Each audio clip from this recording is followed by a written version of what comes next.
vois souvent rouge, avec elle sa bouche.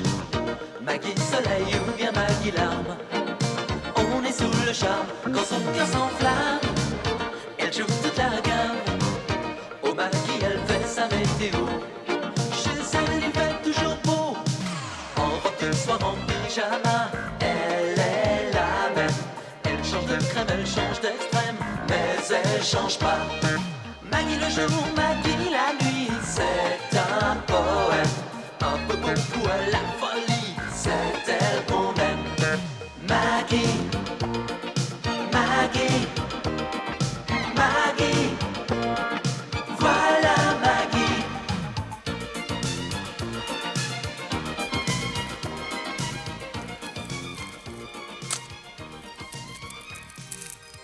Facture, facture, facture, facture. Ah.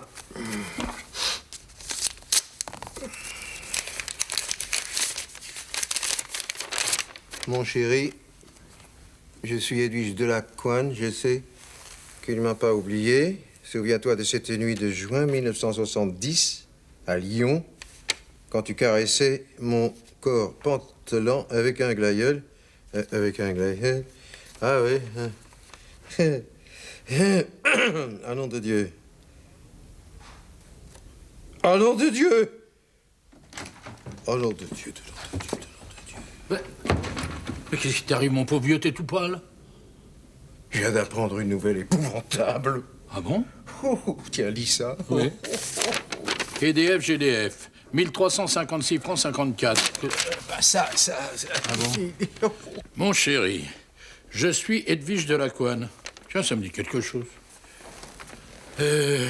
Souviens-toi de cette nuit de juin 1970 à Lyon, quand tu caressais mon corps pantelant avec un glaïeul. Avec un glaïeul. De notre étreinte torride est né un fruit. Ce fruit a aujourd'hui 22 ans. Et c'est une fille. J'ai un fruit, j'ai un enfant. Un enfant? Mais c'est merveilleux! Ah oui? Tu peux m'expliquer pourquoi? C'est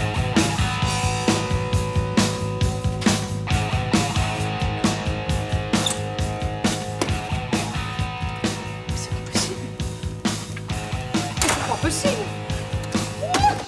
Jérôme! Jérôme! Jérôme! Quoi? Oh, mais je t'ai déjà dit 500 000 fois de ne pas laisser traîner tes affaires par terre! C'est pas à moi de faire le ménage, hein, c'est à Rose. Mais dis donc, Rose n'est pas payée pour s'occuper de ton désordre. Ça, c'est vrai alors. Mais qu'est-ce que je fais au ciel pour mériter un petit-fils pareil? Ah, mais vous avez rien fait, ma Maggie. C'est son père et puis sa mère. Ça va, hein, j'ai compris. Bon, alors maintenant, tu vas me faire le plaisir de débarrasser tout ça immédiatement. Allez, que ça saute! Oh, les enfants, mais quel enfer!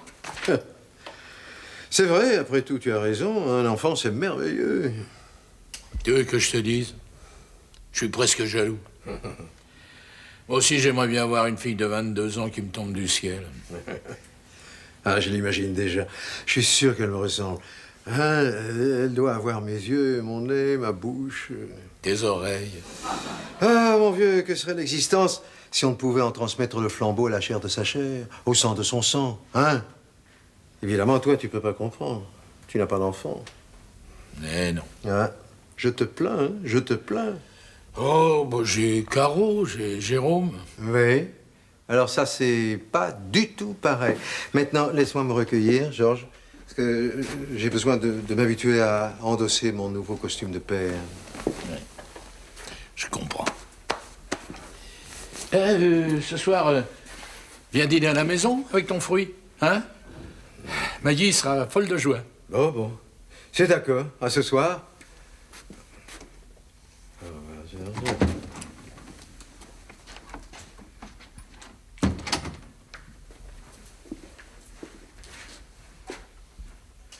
Mon enfant, dans mes bras. Dans mes bras.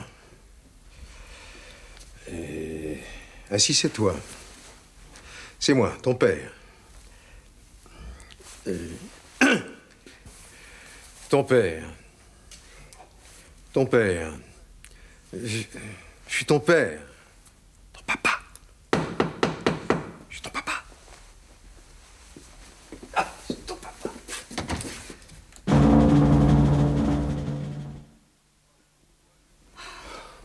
Mais pourquoi j'ai pas une fille blonde, fragile et délicate? Mais mon chéri, toi, tu as Jérôme. Bah, c'est pas une fille blonde, fragile et délicate?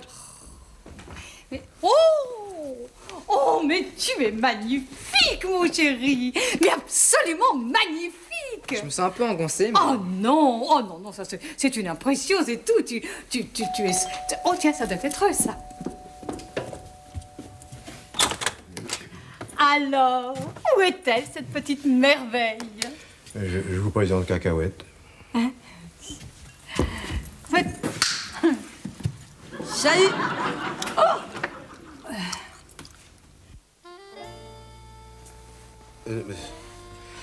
Ça n'est pas ma fille. Ça ne peut pas être ma fille. Enfin, écoute, Pierre, assume. Pourtant, elle te ressemble. C'est criant. Oui, ça va, mon vieux, ça va. La pauvre petite, enfin, elle doit pas manger tous les jours à sa faim. Vous avez vu, elle est en haillons. Ta robe, elle viendrait pas de chez Bonzai Yamamoto Teka? Ouais, elle m'a coûté 800 sacs, hein. Mais c'est moi qui ai fait les trous, hein. Et toi, t'es toujours obligé de te saper comme ça, là? Non, c'est ma grand-mère. Elle me l'a demandé. Non. Eh, je serais toi, je porterais plainte, hein, à Amnesty International. Bon, eh ben, si nous passions à table, vous, Cacahuète, vous allez vous mettre à la droite de votre... Bon, alors Pierre, tu te mets à gauche de ta fille, toi, Georges, à droite, et toi, Jérôme, à côté de moi. Voilà.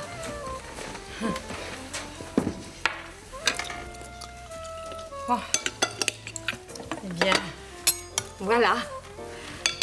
Alors, dites-moi, Cacahuète, c'est votre vrai nom? Bah ouais. Pourquoi? Oh, rien. Et vous ne mangez pas? Non, j'ai pas faim, hein. Ah oui, ça, je dois dire que je comprends que vous ayez l'estomac un peu noué. Enfin, c'est pas tous les jours qu'on retrouve son papa, n'est-ce pas? Ah non, c'est pas ça, hein. Alors, C'est la déco. comment ça, la déco? Bah ouais, quoi, la déco. Bah, les rideaux, le papier peint, l'écosystème, quoi. Moi, je sais pas comment vous faites pour vivre là-dedans, hein. Moi, ça me donne envie de gerber. J'ai honte. Et qu'est-ce que vous voudriez faire plus tard? Je voudrais me coucher. Mais non, je veux dire, enfin, plus tard dans la vie. Ah, bah je voudrais faire du stylisme, de la mode, quoi. Eh, vous voyez ça? C'est moi qui les ai fait, les trous.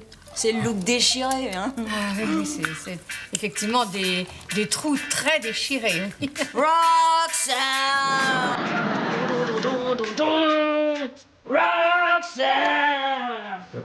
Qu'est-ce que je fais? Je la noie?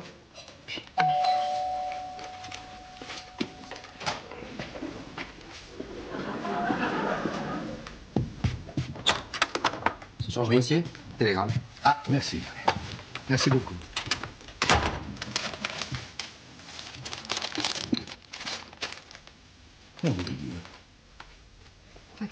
Qu'est-ce qui se passe? Rien, rien. Enfin, si, voyons. Il doit se passer quelque chose. Tu es tout vert. Ah bah c'est les haricots verts qui passent mal. Je pourrais peut-être l'emmener dans la forêt de Fontainebleau par une nuit sans lune. Et puis après, je m'enfuirai en courant. Bon, alors, Georges, maintenant, tu vas me montrer ce télégramme. Quel télégramme? Bon.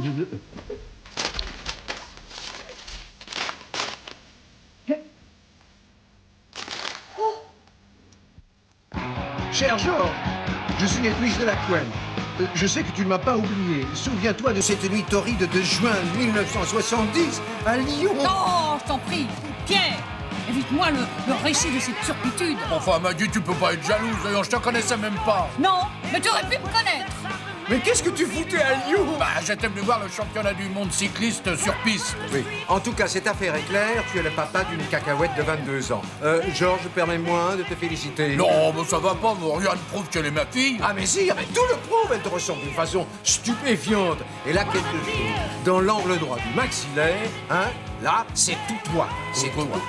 Bon, elle a rien du tout. Mais comment Georges, j'ai eu le bonheur d'être père pendant quelques heures. Eh bien, ce bonheur, Je te la sacrifie. Oh, bah merci. Non, mais c'est de bon cœur, tu sais, c'est de bon... Oh, vous me dégoûtez tous les deux. Bon, bah, puisque ni l'un ni l'autre n'êtes capables de prendre vos responsabilités, c'est moi qui les prendrai. Cette malheureuse gamine restera ici jusqu'à ce qu'on sache qui est son père. Bah, comment le savoir? Bah, par une prise de sang. Les analyses chromosomiques, ça se fait tous les jours. Ah, mais c'est pas possible. Mais je supporte pas les piqûres. Quoi?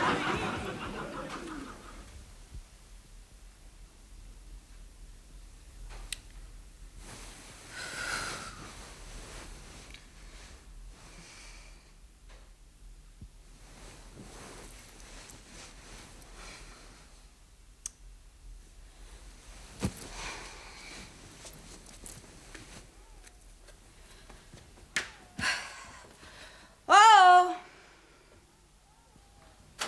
Mais ils sont sourds ou quoi? Oh!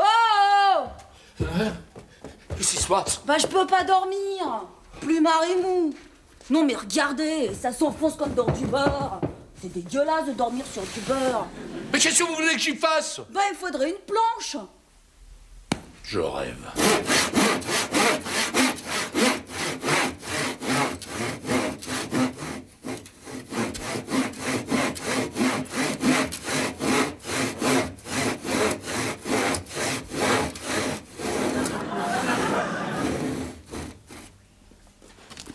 Purée, il pourrait quand même ranger avant que je fasse le ménage, hein. Chut. Qu'est-ce que vous avez, monsieur Georges? Vous êtes tout blanc. Oh, bah, je viens de me faire une prise de sang. Vous êtes malade? Non, non, non, non. Non, c'est pour voir si je veux être papa.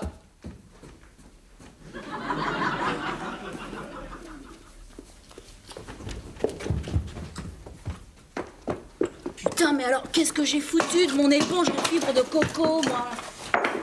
Mais oh, ça va pas. Et qui vous êtes, vous? Bah je sais pas encore hein. Jérôme, Jérôme, il y a monsieur Georges qui est enceinte et une fille amnésique qui cherche des noix de coco. Mais non, Rose. Je vais t'expliquer. Oui? Alors voilà. C'était par une sombre nuit de juin 1970, quand tout à coup... Ma Maggie, Oui. Jérôme, il m'a tout raconté. J'espère que c'est pas sa fille, hein, monsieur Georges. Oh, nous l'espérons tous, Rose, nous l'espérons tous. En attendant les résultats des analyses de sang, je vous supplie d'être patiente avec cette pauvre petite. Vous savez, elle est très carencée sur le plan affectif. C'est pas une raison pour vider les sacs par terre. Mais si! Mais si, en répandant des objets sur le sol, elle cherche à marquer son territoire, à affirmer son identité. Ah bon, vous croyez? Mais oui. Ah, et puis, une dernière chose, Rose, il me semble indispensable d'aider Georges à se préparer à son rôle de père. Oh, peut-être qu'il devrait suivre les cours d'accouchement sans douleur. Bon, écoutez, même si ça paraît très difficile, je vous demande instamment de dire du bien de Cacahuète. Il faut que Georges ait une image positive de sa fille putative. Comptez sur moi, ma Maggie.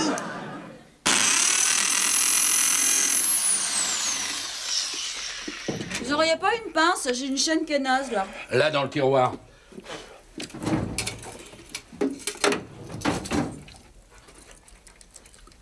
Oh là là, putain, et c'est n'importe quoi ce que vous faites, hein. Et moi, je serais vous, je prendrais des chevilles de 7 et des boulons cruciformes au tungstène. Enfin, si ça vous amuse de faire des conneries, moi, je m'en tape, hein.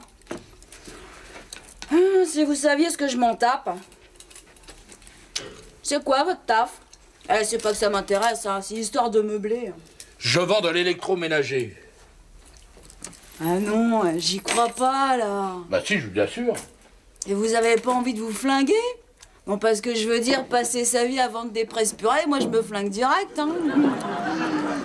Alors là, chapeau le mec, hein. Ah, j'ai dit chapeau, hein. Oh. Oh.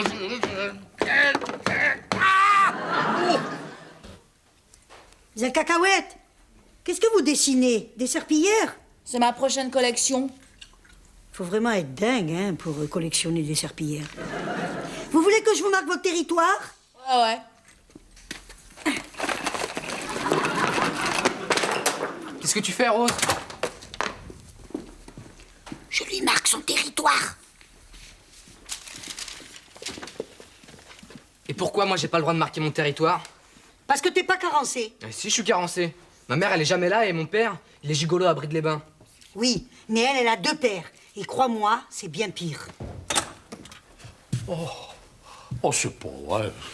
Mais c'est pas vrai. Bah, c'est votre esclave, hein. Je sais pas ce qu'il lui a appris, elle s'y met à tout foutre par terre. Ouais, je me demande s'il le filme pas. Oh. Oh Bah vous allez froisser mes coupons. Mais putain, mais ça sert à quoi que je me casse le tronc si vous froissez mes coupons? Allez, non mais sans deck, là. Monsieur Georges. Alors ça va? Oh. Elle est mignonne, votre fille putative. Ah, vous trouvez?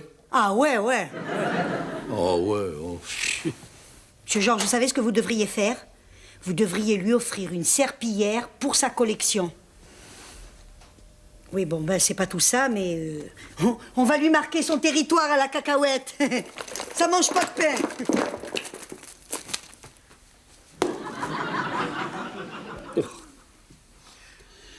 Georges, calme-toi, calme-toi. Oh non, je suis un monstre. Elle est peut-être ma fille et j'arrive pas à l'aimer. C'est le contraire qui serait pathologique. Tout le monde l'aime, même Rose.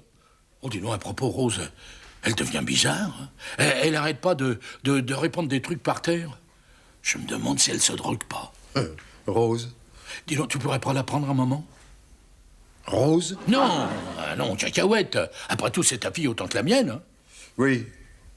Oui, Georges, mais loin de moi l'idée de fuir mes responsabilités, mais il se trouve que je me suis mis en tête de repeindre ma modeste masure, tu comprends? Alors, j'ai pas les vapeurs de white spirit, les miasmes d'essence de térébenthine, ça me paraît un petit peu malsain pour une jeune fille plutôt fragile, hein? Non, mais imagine qu'elle ait des tendances asthmatiques. Non, Georges, imagine. J'ai compris. Merci, Pierre. Merci.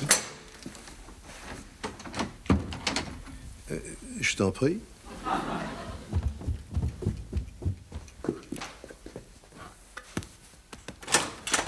Monsieur Georges, c'est votre costume pour votre rendez-vous à la banque. Je l'ai repassé, il est impeccable. Merci, Rose, merci.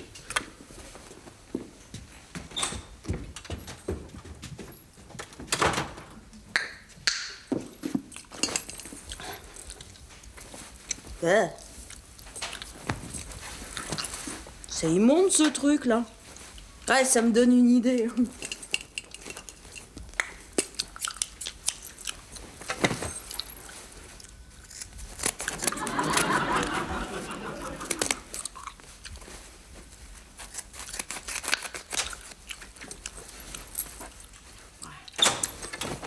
Salut! Salut. Qu'est-ce que tu fais là? Je crée un modèle déstructuré. Ah, ça a l'air bien. Eh, c'est pas fait pour être bien. Hein. Ok, ok. Georges, je voulais te demander, t'aurais pas 100 balles? Oh non, non, non, écoute, tout à l'heure, hein, pour l'instant, j'ai un rendez-vous très pressé à la banque, alors tu penses? Ah! Oh, la crise. Purée! Monsieur Georges en serpillière. Oui, oh, Georges, mais comment tu peux faire une chose pareille? Ah, en penchant ma main sur sa figure. Oh. Bon, oui, oui, oui, oh, c'est fini, allez, c'est fini ce gros chagrin, c'est fini, allez, bon, allez, oh. Oh, Georges, bravo, hein, bravo. Quand je pense que depuis 2 jours, moi, je me tue à mettre cette petite en confiance. Et que moi, je lui marque son territoire. Vous croyez que c'est drôle pour une assistante ménagère d'être obligée de mettre le souk? Ah, je suis désolé. C'est parti tout seul. C'est fini. Attention, Mme Maggie, vous allez lui manger le palmier. Allez, voilà. Je suis tellement contente. Quand je suis arrivée ici, j'avais l'impression que personne s'occupait de moi. Alors j'ai essayé de vous emmerder tant que j'ai pu. J'ai accumulé les conneries, mais toujours rien. C'est comme si j'existais pas. Comme avec maman. Alors j'ai découpé la veste de Georges et quand il m'a foutu une baffe, alors là je me suis rendu compte que je comptais un petit peu pour lui. Papa!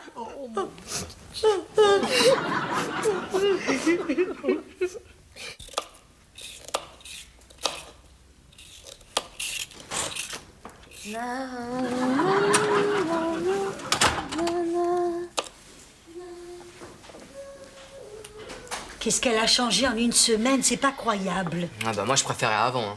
Tu veux que je te dise, Jérôme, tes parents, ils auraient dû te battre plus souvent. Peut-être. Tenez, Rose, un cadeau pour vous. Oh, il fallait pas. C'est Trou Noir, un modèle de ma collection. Il fallait vraiment pas. Et toi, Jérôme, je t'ai pris ça. C'est pour tes carences. Merci.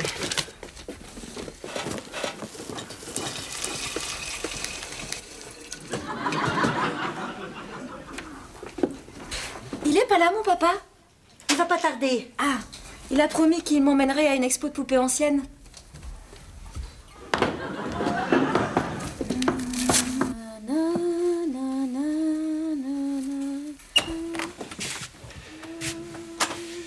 C'est délicieuse, cette gamine, délicieuse. Oh, bonjour, docteur. Comment allez-vous? Bonjour, mademoiselle. Vous ne me reconnaissez pas? Cacahuète. Alors ça, c'est formidable. C'est plus qu'une métamorphose. Ça, c'est un miracle. Mais en découvrant la sécurité et la chaleur d'un véritable foyer, j'ai compris que mes provocations n'étaient que l'expression d'une carence affective profonde. Je vous sers quelque chose? Comme vous voudrez, oui. Un scotch? Glaçon? Pas de glaçon? Olive? Comme vous voudrez, comme vous voudrez.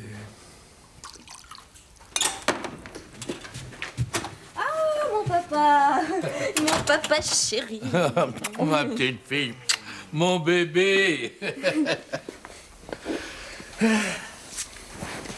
Dis papa, tu m'emmèneras voir l'exposition de poupées anciennes? Tu m'avais promis. Ben oui, mon chéri, ben oui. Oui, Georges. Oui. À propos de ce que je t'ai demandé l'autre jour, alors j'ai décidé de remettre mes travaux de peinture à plus tard. Et alors j'accepte de prendre ma fille avec moi. Ta fille? Oui, parfaitement, ma fille. Non, mais c'est pas ta fille. Mais elle est autant ma fille que la tienne. Non, mais dis donc, c'est pas toi qui l'as élevée. Non, mais c'est moi qui l'ai trouvée. Oh, ben, elle t'en ressemble même pas. Alors, parce que tu crois qu'elle te ressemble? Non, mais tu t'es regardé? Papa? Oui. Tu pourrais me prêter 1000 francs? J'ai les résultats du laboratoire. Alors Alors, les nominés pour la paternité de Mademoiselle Cacahuète de Lacoine sont Georges Boissier et Pierre Bedville. Et le gagnant est... Alors Ah oh, ils ont mélangé les flacons de sang et savent pas qui est le père. Bah, si vous voulez, je pourrais aller une semaine chez l'un et puis une semaine chez l'autre. Pour question. Madame? Edwige de Lacoine, je suis la maman de Cacahuète. Cacahuète? Cacahuète? Je suis là, maman. Ah mon Dieu, je ne t'avais pas vu. Georges! Georges, vous n'avez absolument pas changé. Alors, moi, c'est Pierre. Ah oui, bien sûr. Alors vous, c'est Georges, l'homme au glaïeul. Ah non, non, non, le glaïeul, c'est lui. Hein. Ah, c'est tellement loin tout ça. 16 ans. Non, maman, pas 16, 22. 22 ans? Tu as 22 ans? Mon Dieu, quelle horreur. Alors, pourquoi étais-je venue déjà? Eh bien, pour voir votre fille, peut-être. Ah oui, ça, c'est une hypothèse, c'est une hypothèse. Ah! Vélo! Je me souviens, je suis venue pour vous parler de vélo. Ah oui, bien sûr. Voilà. Alors que je revenais inopinément de New York par le dernier Concorde, formidable Concorde, des stewards merveilleux, une nourriture exquise, je vous conseille particulièrement les mincets de saumon mori. Quoique les moris étaient un petit peu racornis, du genre caoutchouteux, si vous voyez ce que je veux dire. Où en étais-je? Eh bien, vous en étiez au vélo, chère madame. Ah oui, très juste. Or donc, alors que je survolais l'Alaska, ne valait-il pas qu'il me revient en mémoire une anecdote, je vous la narre telle quelle. En 1970, en juin exactement, j'ai fait la connaissance d'une équipe de cyclistes, une équipe milanaise. D'ailleurs, je dois avoir les noms dans... Giancarlo, Paolo, Serafino, Eusebio. Abragement, Ma petite chérie, ton papa fait du vélo. Tu es contente, hein? À quoi sert l'existence si on peut pas en transmettre le flambeau à la chair de sa chair? Ah, je ne te le fais pas dire, mon vieux. Je te le fais pas dire. Ma petite cacahuète. Ah, non, ma petite cacahuète. Alors là, je m'excuse. Oh, écoutez, vous n'allez pas recommencer. Ça fait 15 jours que ça dure. Non. Bonjour tout le monde. Vous avez vu? C'est trou noir. Ça me va bien. Hein? Oh, c'est très saillant, Rose. Très. Et puis c'est frais. Voleurs d'enfants. Usurpateur. Père indigne. Mais qu'est-ce qu'ils ont? Et il se trouve que c'est la fête des pères. Alors ils ressentent l'absence de cacahuètes avec une acuité toute particulière. Bonjour tout le monde. Oh, cacahuète, ma petite fille.